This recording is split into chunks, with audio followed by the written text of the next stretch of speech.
이공계를 선택하고 영어의 장벽을 느낄 때마다 답답합니다. 2024년 11월 21일 북한 전문가 모임 서울대 총불교 학생회 초청 강연.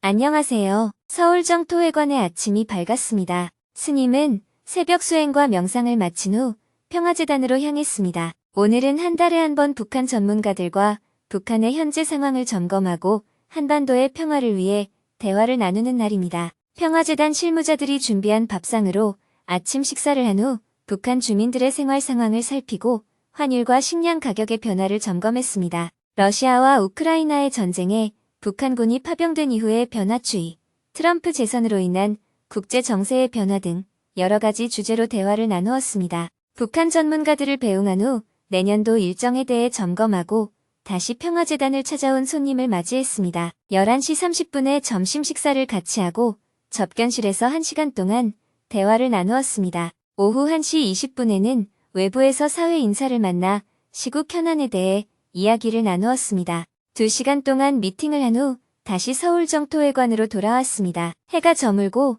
저녁 6시에는 강연을 하기 위해 서울대로 향했습니다. 차로 50분 달려 강연이 열리는 서울대학교 83동 대형 강의실에 도착했습니다. 서울대학교 총불교 학생회가 창립 66주년을 맞이해서 스님을 기념식에 초청하여 강연을 요청했습니다. 서울대학교 총불교 학생회는 서울대학교 법대 불교 학생회로 출발하여 청년 불교운동의 초석을 다졌고 1960년대에는 대학생 불교연합회를 출범시켜 전국대학의 불교의 씨앗을 뿌렸으며 1970년대에는 불교계 최초로 민주화운동을 이끌면서 시대를 앞서가는 정신을 보여주었습니다. 스님은 젊은 시절에 대학생 불교연합회를 지도했던 인연이 있어서 흔쾌히 강연을 해주기로 했습니다. 스님이 강의실에 도착하자 서울대 총불교학생회 회장이 반갑게 환영을 해주었습니다. 오늘 초청 강연 전체를 졸업생 동문들이 아니라 재학생들이 직접 준비를 했다고 합니다.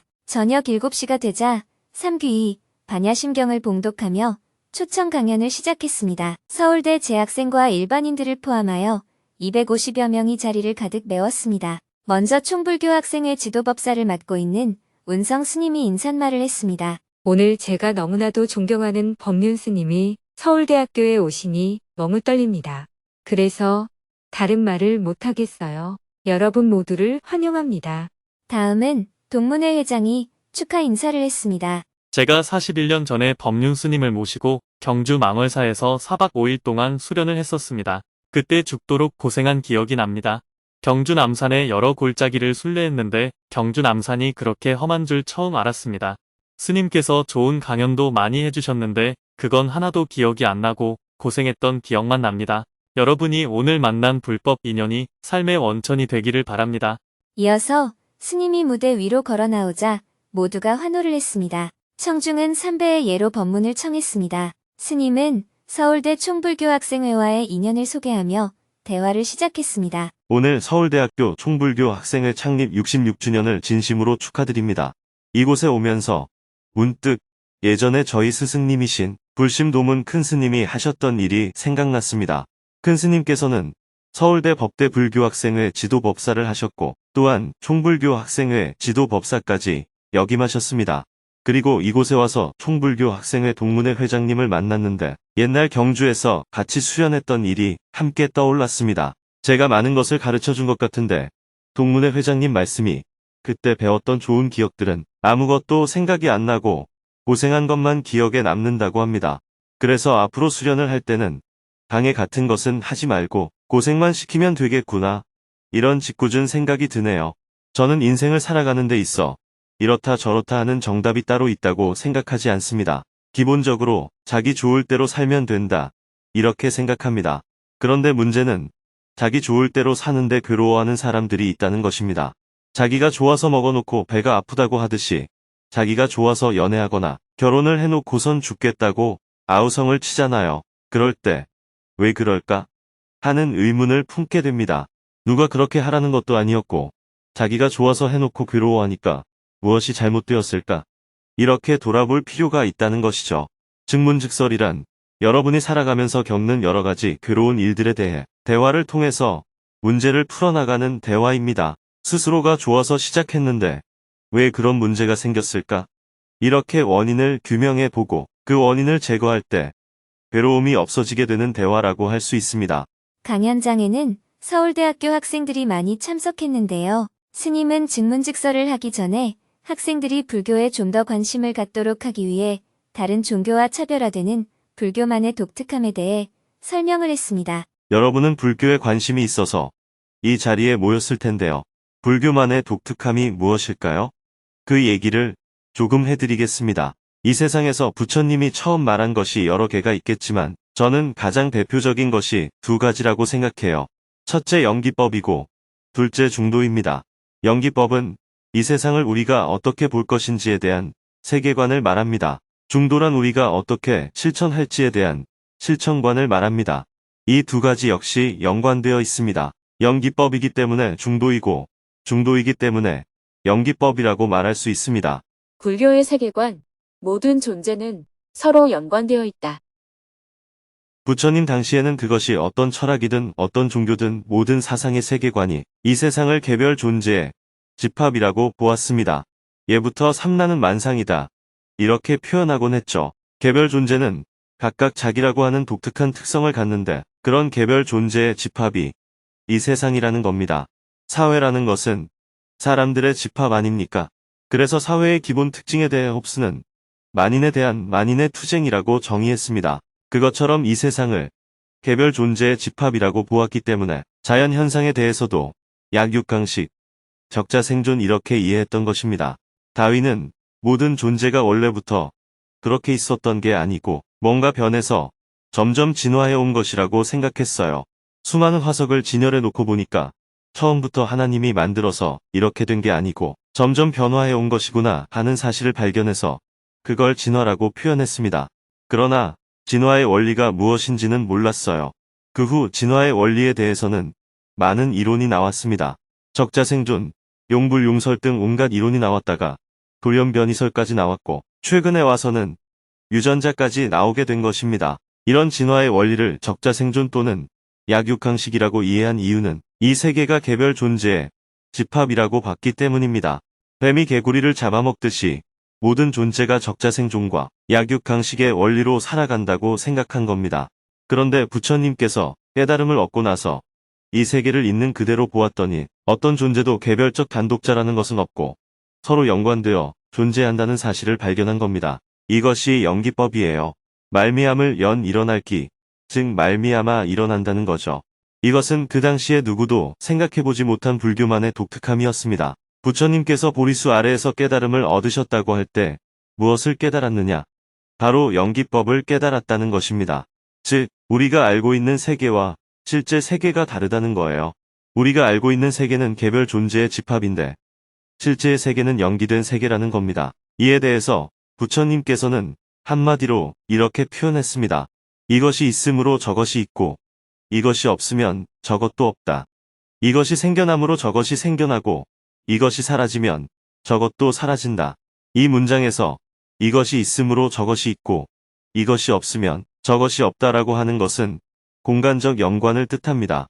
이것이 생겨남으로 저것이 생겨나고 이것이 사라지면 저것도 사라진다라고 하는 것은 시간적 연관을 뜻합니다. 시간적 연관이란 원인과 결과의 관계를 말합니다. 이것을 나중에 교리로 정리한 것이 바로 무아와 무상입니다. 무아와 무상이 연기법입니다. 연기법을 알면, 즉 존재의 참모습을 있는 그대로 알게 되면 괴로울 일이 없습니다. 이것을 열반이라고 해요. 그런데 그걸 알지 못하면 괴로울 수밖에 없습니다. 이것을 고라고 해요. 이렇게 불교의 가르침은 아주 단순합니다. 불교의 목표는 괴로움이 없는 상태, 즉 열반에 이르는 것입니다. 이것이 바로 불교가 갖는 독특함이라고 할 수 있습니다. 연기법은 오늘날 자연과학적 관점에서 봐도 아무런 모순이 없습니다. 물의 근원은 물방울이죠. 물방울을 계속 쪼개서 더는 쪼갤 수 없는 단계까지 이르렀다면 이것을 물의 근본 알갱이라고 합니다. 이것을 입자론에서는 물 분자라고 하죠. 물 분자를 더 쪼갤 수 있을까요? 가능합니다. 분자는 더 작은 알갱이인 원자로 구성되어 있기 때문입니다. 물이라는 최소의 알갱이조차 단독자가 아닌 산소와 수소의 결합체입니다. 그러면 산소와 수소는 단독의 알갱이입니까? 단독의 알갱이라고 주장하는 게 돌턴의 원자설이죠. 그런데 원자는 다시 원자핵과 전자, 다시 양성자와 중성자와 중간자 등 소립자로 구성되어 있다는 사실이 밝혀졌습니다. 원자조차 단독자가 아니고 다시 여러 소립자로 구성되어 있다는 거죠. 그러면 소립자는 단독의 알갱이일까요? 아닙니다. 쿼크의 결합으로 이루어져 있습니다. 이렇게 오늘날의 과학 연구 결과와 비교해봐도 불교는 아무런 모순이 없습니다. 그러면 생명은 어떻습니까? 생명에도 종자가 있다고 생각하잖아요. 그런데 생명의 근본을 찾아 연구를 한 결과 유전자를 발견했습니다. 유전자 역시 수많은 원자와 분자들이 고도의 설계에 의해 결합된 것에 불과하잖아요. 그 결합을 바꾸면 어떻게 될까요? 유전자를 조작하면 종자 자체가 바뀌어 버립니다. 2500년 전에 부처님은 생물학을 연구한 것도 아니고 물질을 연구한 것도 아니에요. 부처님은 우리의 정신작용에 대해서 연구하셨습니다. 정신작용의 원리와 근본을 연구해서 해탈에 이른 것입니다. 그러나 부처님이 발견한 것은 오늘날 과학의 발달로 밝혀진 물질 세계의 원리나 생명의 원리에 적용해도 원리적으로 모순이 안 됩니다. 그렇다고 불교는 과학이다 이렇게 생각하는 것은 좀 과장된 표현입니다. 다만 과학적 사실과 불교의 가르침 간에는 상호 논리적 모순이 없다고 말할 수 있겠죠. 그러니 이런 불교의 개념을 이해해서 물질 세계에 거꾸로 적용하면 물질 세계에서 아직 해명하지 못한 원리를 밝힐 수 있는 어떤 아이디어를 얻을 수 있습니다.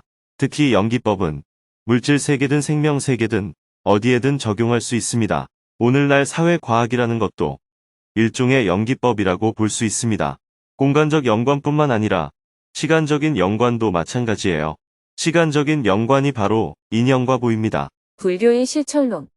양극단에 치우치면 안 된다. 불교가 갖는 독특함은 실천 방법에도 있습니다. 부처님 당시 인도 전통사상에는 쾌락주의와 고행주의라는 두 가지 부류가 있었습니다. 욕망이나 욕구가 있을 때 그것을 충족시키면 기분이 좋죠. 이것을 즐거움이라고 합니다. 즐거움이 곧 행복이라고 주장하는 것을 쾌락주의라고 합니다. 쾌락주의에 의하면 우리는 행복하기 위해서 더 즐거워야 하고 더 즐겁기 위해서는 자기가 원하는 것이 더 많이 이루어져야 됩니다. 그러나 붓다는 이런 전통 사상을 부정했습니다. 물론 전통 사상을 부정한 것은 붓다만의 고유한 행위는 아니었습니다. 부처님이 살던 당시 사회는 브라만교를 중심으로 하는 전통적인 계급 질서가 붕괴되고 있었습니다. 기존 사상이 변화된 세계를 설명하지 못하니까 새로운 주장을 하는 신흥 사상가들이 많이 나타났습니다. 주류였던 브라만교는 브라만이라는 계급으로 태어난 사람만 사상가가 될 수 있지 다른 계급은 될 수가 없었어요. 그런데 여기에 반대하는 신흥 사상가들은 출생이 아닌 자기 결단에 의해서 수행자의 신분이 결정된다고 생각했습니다. 결단이란 집을 떠나고 가족을 버리는 것을 의미했어요. 욕망을 충족해서 복을 구하는 것이 아니라 욕망이 모든 고의 근원이라고 보았습니다. 그래서 욕망을 용납하지 않고 철저하게 억제해야 진정한 해탈에 이를 수 있다고 생각했습니다. 이것을 고행주의라고 합니다. 부처님은 왕자로 태어나서 자랄 때는 주류 사상계에 있다가 주류 사상의 모순을 느끼고 비주류 사상계 쪽으로 가서 출가사문이 되었습니다. 출가한 후에는 6년간 고행주의 쪽의 수행법을 선택해서 최고의 극심한 고행을 했습니다. 부처님은 이렇게 주류와 비주류 양쪽을 다 경험해봤기 때문에 그 모순을 직시하고 이 둘을 뛰어넘는 제3의 길을 제시했습니다. 그것이 바로 중도입니다. 중도라는 용어는 다 들어보셨겠지만 구체적으로 다가오지는 않을 거예요. 예를 들어 명상을 할 때 다리가 아프다면 다리를 펴고 싶겠죠. 다리가 아프다고 다리를 편다면 그건 쾌락주의입니다. 즐거움을 추구하는 것에 해당합니다. 반대로 다리가 아프지만 참는다면 그건 고행주의입니다. 고행은 긴장이 되잖아요. 참으면 편안하지 않고 긴장이 되니까 열반에 이르기 어렵습니다. 다리를 펴면 욕구를 따르기 때문에 과부가 생기고 참으면 욕구의 저항을 받아서 스트레스가 생깁니다. 둘 다 괴로움에서 벗어나는 길이 아닙니다. 붓다의 위대함은 이 둘을 뛰어넘은 것입니다. 붓다는 이 둘이 서로 반대되는 것처럼 보이지만 사실은 욕구에 반응한다는 면에서는 같다는 것을 발견했습니다. 욕구를 따르는 것만 욕구의 노예가 아니고 욕구에 저항하는 것도 욕구의 노예라는 거죠. 욕구가 일어날 때 욕구를 따르거나 욕구에 저항하는 것은 모두 욕구에 대한 반응입니다. 둘 다 욕구에 대한 반응인데 반대로 반응하는 것일 뿐이에요. 우리는 늘 이렇게 욕구에 반응하고 있습니다. 기분이 나빠도 참습니다. 참으면 괴롭죠. 괴로우니까 감정이 터집니다. 감정이 터지면 과보가 따르니까 조금만 더 참을걸 하고 후회를 합니다. 그래서 다음에 또 참고 참다가 터지고 이렇게 고행주의와 쾌락주의를 왔다 갔다 하는 것이 우리의 인생입니다. 붓다가 제시한 새로운 길은 욕망에 반응하지 않는 것입니다. 즉, 다리가 아플 때 그냥 통증을 느끼는 거예요. 통증이 일어나면 우리는 싫다 하는 반응이 먼저 일어나잖아요. 그런데 좋다 싫다 하는 반응을 하기 전에 다만 느낄 뿐이에요. 통증이 일어나면 통증이 있구나 하고 알아차릴 뿐입니다. 알아차릴 뿐 다리를 안 폈으니까 외부적으로 드러난 것은 고행주의처럼 보입니다. 그러나 이를 악다물고 참는 게 아니니까 스트레스를 안 받습니다. 행하지는 않는데 스트레스를 받지 않아요. 수행을 할 때 이를 악다물고 하면 그것은 단련 또는 수련이지 수행은 아닙니다. 모든 긴장을 풀고 편안한 가운데 다만 알아차린다. 이것이 붓다가 발견한 제3의 길입니다. 이 방법을 통해서 붓다는 해탈에 이르렀습니다. 부처님이 깨닫고 나서 처음으로 설법한 내용은 세계관이 아니고 방법론이었습니다. 수행자는 양극단에 치우치면 안 된다. 양극단을 버려라 이렇게 중도를 먼저 설하고 그리고 사성제를 설하고 팔정도를 설했습니다. 이것이 초전 법륜의 내용입니다. 부처님 당시 초기 불교의 가장 핵심은 중도와 연기법입니다. 열반이나 해탈, 붓다라는 용어는 부처님 이전에 이미 인도의 전통 사상에 있었던 용어입니다. 그러나 중도와 연기법은 새로운 개념이었습니다. 수행의 목표는 열반을 증득하는 것이고 열반을 증득한 자가 붓다입니다. 열반을 증득하기 위해서는 무지에서 벗어나야 하는데 이것을 깨달음이라고 합니다. 무지에서 벗어난다는 것은 사실을 사실대로 아는 것이고 그 사실이란 바로 연기입니다. 연기를 다른 말로 표현한 것이 무상과 무아입니다. 당시 인도 전통 사상에서는 아와 상을 강조했기 때문에 그걸 부정하기 위해서 무상, 무아라고 표현한 거예요. 제가 증문즉서를 할 때는 사상이나 철학에 대한 이론적인 얘기를 거의 하지 않는데 여기는 서울대학교니까 여러분 모두 공부를 꽤 하는 사람들이 모였잖아요. 여러분 같은 사람들은 이론적인 얘기를 해야 관심을 갖기 때문에 서두에 이야기를 길게 했습니다. 그러나 부처님 가르침의 핵심은 괴로움에서 벗어나는 것입니다. 연기법과 중도를 얘기해야 법문이 아니에요. 어떤 사람이 대화를 하다가 괴로움에서 벗어난다면 그 대화를 법담이라고 합니다. 이어서 질문을 받았습니다. 4명이 스님에게 질문을 하고 대화를 나누었습니다. 그중 한 명은 이공계에서 공부를 하다 보니 영어가 장벽처럼 느껴져서 답답하다며 어떤 관점을 갖고 공부를 해야 할지 스님의 조언을 구했습니다. 이공계를 선택하고 영어의 장벽을 느낄 때마다 답답합니다.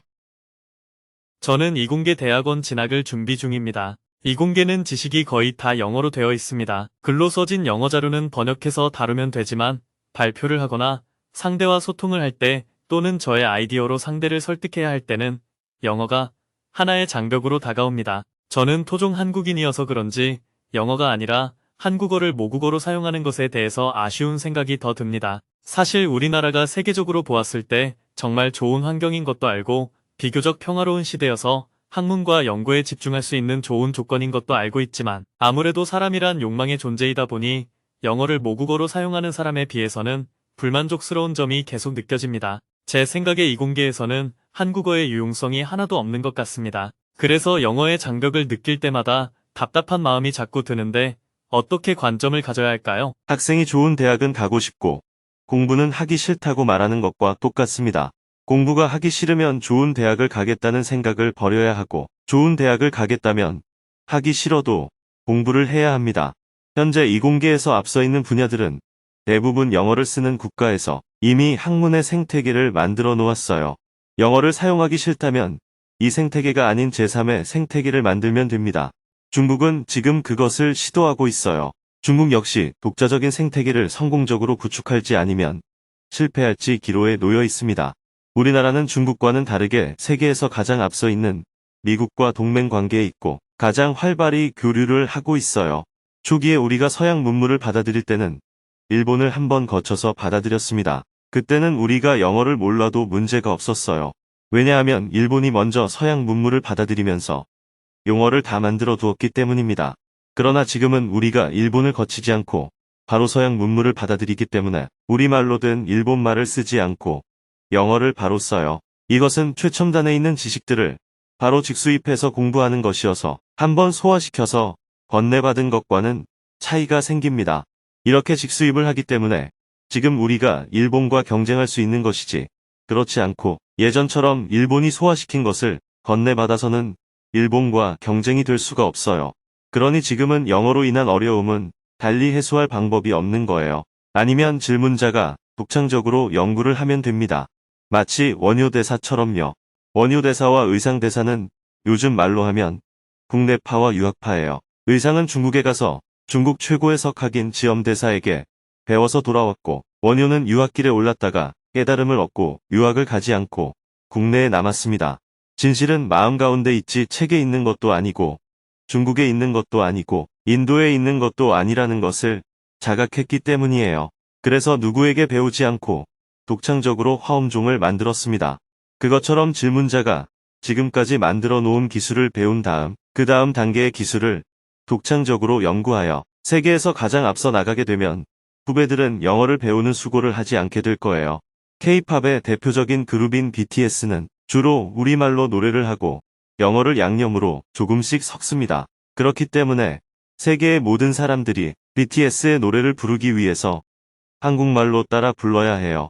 마치 옛날에 우리가 팝송을 영어로 따라 불렀듯이 말입니다. 한 분야에서 세계적으로 앞서 나가게 되면 이런 일이 일어납니다. 우리가 학교에서 외국의 지식을 따라 배워야 한다는 것은 아직도 우리가 뒤처져 있기 때문에 생기는 일이에요. 이 과정을 피하고 싶다면 길은 두 가지예요. 첫째, 그렇게 할 수밖에 없는 이공계 분야를 버리고 그렇게 안 해도 되는 대중음악 분야로 옮겨가는 것입니다. 그러면 영어를 안 해도 돼요. 미국이나 프랑스로 유학을 안 가도 됩니다. 지금 피아노를 치거나 바이올린을 연주하겠다고 하면 유럽에 가야 하잖아요. 그러나 대중음악을 하겠다면 한국이 제일 앞서 있기 때문에 다른 나라 사람들이 우리나라로 오지 우리가 다른 나라로 갈 필요가 없습니다. 이것은 한 분야를 우리가 선점했기 때문에 생기는 일이에요. 질문자가 본인의 분야에서 세계를 가장 앞서 나가게 되면 이와 마찬가지의 일이 질문자의 분야에서도 일어날 겁니다. 그러나 현재 과학기술 분야는 아직도 미국의 창조성이 다른 나라들보다 앞서 있어요. 핸드폰을 처음 만든 나라도 미국입니다. 기존에 있는 것을 모방해서 더 기능을 좋게 만드는 것은 우리나라가 할 수 있는데 미국처럼 기존에 없던 것을 새로 만드는 것까지는 아직 우리나라가 잘하지 못합니다. 옛날에는 지금 있는 것의 기능을 더 개량해서 잘 만드는 나라가 일본이었습니다. 일본이 하던 것을 요즘 한국이 하고 있는 거예요. 여기서 더 나아가 새로운 것을 창조하는 나라가 되려면 교육 시스템이 바뀌어야 합니다. 모방 교육은 맞고 틀리는 것이 있어요. 정답이 있는 거죠. 창조성을 키우려면 정답이 없는 교육을 해야 합니다. 아이가 어떤 이야기를 하더라도 그건 틀렸다, 이런 반응을 하지 말아야 해요. 그렇게 생각할 수도 있네, 이렇게 반응을 해주어야 사고 체계가 자유롭게 형성될 수 있습니다. 그러나 우리는 늘 모방을 하다 보니까 앞선 것을 그대로 맞게 베꼈는지 틀리게 베꼈는지를 중요하게 생각합니다.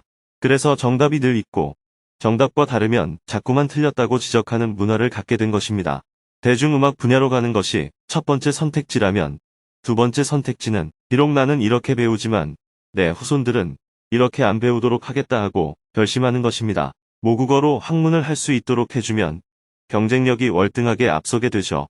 그러니 후손들을 위해서 지금은 비록 내가 다른 나라의 언어로 따라 배우지만 그걸 극복해서 세계에서 가장 앞서 나가는 기술을 우리 모국어로 다루는 경지까지 나아가 주면 됩니다.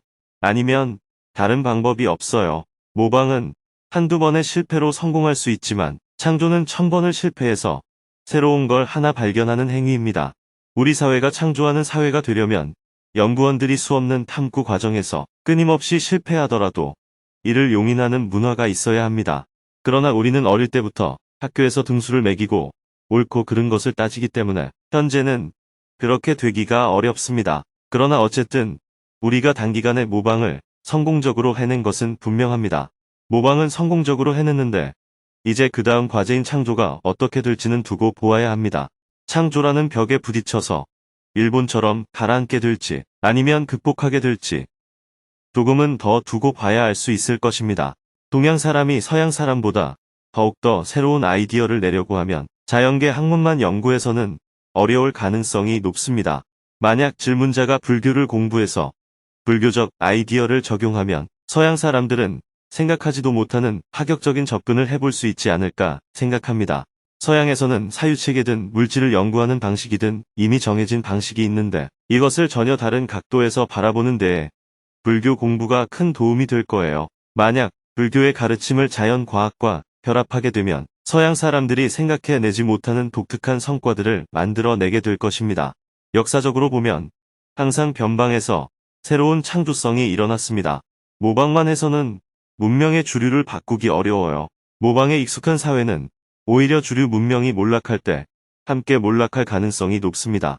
지금은 우리가 불리함을 감수할 수밖에 없습니다. 그래도 질문자가 대학에 가서 영어를 배우기 시작한 것이 아니라 중학교 때부터 영어를 배울 수 있었던 것도 다르게 보면 엄청난 기회입니다. 감사합니다. 명심하겠습니다. 큰 박수와 함께 대화를 마쳤습니다. 마지막으로 스님이 정리 말씀을 해주었습니다. 불법의 위대한 보물 보따리를 저 8만 대장경 안에 넣어두고만 있지 마세요. 여러분 모두 종교에 관계없이 자유롭게 보물 보따리를 꺼내서 자신의 양식으로 삼았으면 좋겠습니다. 이어서 총불교학생회의 역사와 활동을 소개하는 시간을 가졌습니다. 마지막으로 대학생 불교학생회 연합의 발언문을 함께 낭독하고 사홍서원으로 초청 강연을 마쳤습니다. 다 함께 무대에 모여 기념사진을 찍었습니다. 기념사진 촬영을 마치자 대학생 시절에 스님의 가르침을 받았던 졸업생 동문들이 찾아와 반갑게 인사를 나누었습니다. 총불교학생회 지도법사를 맡고 있는 운성 스님과 작별 인사를 나누었습니다. 저도 뒤풀이를 함께 해야 하는데 울산까지 가야 해서 지금 가야 해요. 미안해요. 강연장을 나온 스님은 곧바로 차를 타고 서울을 출발하여 두북수련원으로 향했습니다. 차로 3시간 30분을 달려 새벽 1시에 두북수련원에 도착한 후 하루 일과를 마무리했습니다. 내일은 공동체지부 구성원들이 두북농장에서 새벽 6시부터 하루 종일 김장 울력을 합니다. 스님은 오전에 김장 울력을 함께한 후 금요 증문직설 생방송을 하고 오후에는 김장 울력에 합류했다가 전주로 이동하여 저녁에는 행복한 대화 증문직설 강연을 할 예정입니다.